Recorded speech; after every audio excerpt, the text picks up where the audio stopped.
पत्रकार तुषार खरात यांचं पोलीस कोठडीमध्ये अन्न पाणी त्याग आंदोलन सुरू झालंय। लय भारी यूट्यूब चॅनलचे पत्रकार तुषार खरात यांचं कोठडीत उपोषण सुरू आहे।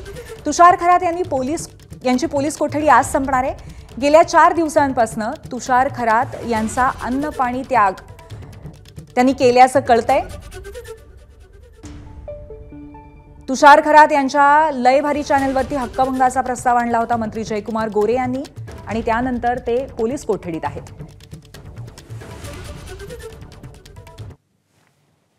न्यायालयामध्ये तुषार खरात हे हजर झाले असता त्यांनी अटक केलेल्या दिनांकापासून मी उपोषण करत असून या उपोषणामध्ये मी अन्न व पाणी याचा त्याग करणार आहे असे आम्हाला सांगितले। न्यायव्यवस्थेवर माझा पूर्ण विश्वास असून मला योग्य तो न्याय दिला जाईल याची ग्वाही त्यांनी त्या ठिकाणी दिली।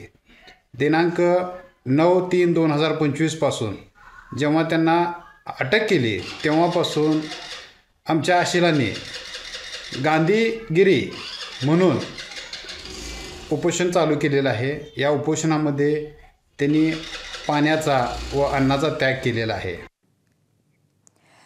तर तुषार खरात यांनी अन्न पाणी त्याग केलेला आहे। आपण अधिक माहिती घेऊया आपले प्रतिनिधी वैभव बोडके यांच्याकडनं।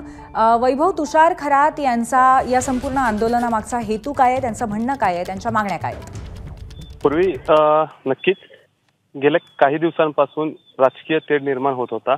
त्याचबरोबर मंत्री जयकुमार गोरे यांच्यावर लय भारी यूट्यूब चॅनलचे पत्रकार तुषार खरात यांनी 85 बातम्या दाखवल्याचा त्यांनी आरोप केला होता। त्यावर मंत्री जयकुमार गोरे यांनी त्यांच्यावर हक्कभंग आणला। त्यानंतर त्यांना आता अटक देखील झाली आहे। अनेक गुन्हे त्यांना अटक झालेले आहे।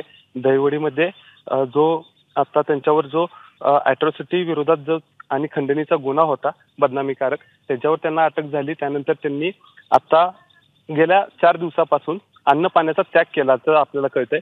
त्यांच्या वकिलांनी ही माहिती दिली आहे। त्याचबरोबर तुषार खरात यांची आज कोर्टामध्ये न्यायालयात हजर करणार आहेत त्यांना आणि त्या बाकीच्या या गोष्टींवर सुनावणी देखील होणार आहे।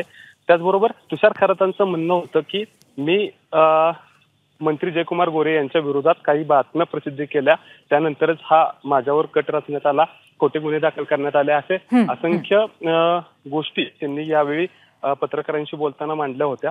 त्यानंतर आता त्यांना खरे वैभव, या सगळ्या बातमीबद्दल आम्ही अपडेट घेत राहू। धन्यवाद तुर्तास आपण दिलेल्या माहितीबद्दल। एबीपी माझा, उघडा डोळे बघा नीट।